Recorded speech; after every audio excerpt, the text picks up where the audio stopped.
ಅಣ್ಣ ಆರಾಮ ಎಷ್ಟು ಅಂತೀರಾ ಅದಕ್ಕೆ ಹೊಲಿಯಕ್ಕೆ?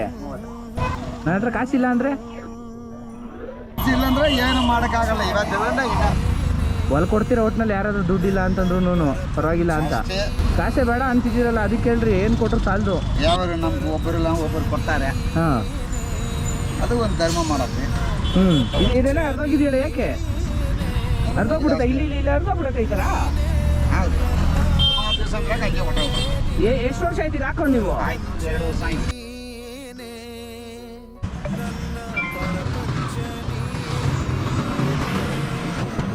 ನನ್ನ ಹತ್ರ ಕಾಸಿತ್ತು, ಆದರೂ ನೀವೇನಂತೀರ ಅಂತ ಕೇಳಿದೆ ಅಷ್ಟೇ. ಜಗದ ಸುಖ ನಿನ್ನ ಕೈ ಇಲ್ಲ ಆಗಿಲ್ಲ. ಒಂದು 2 ವರ್ಷ ಆರಾಮ ಹಾಂ, 2 ವರ್ಷ ಬರುತ್ತಾ ಇದು? ಬರುತ್ತೆ. ಒಳ್ಳೆ ಮನ್ಸಿದೆ ನಿಮಗೆ. ನನ್ನ ಪರಪಂಚ ನೀನೇ.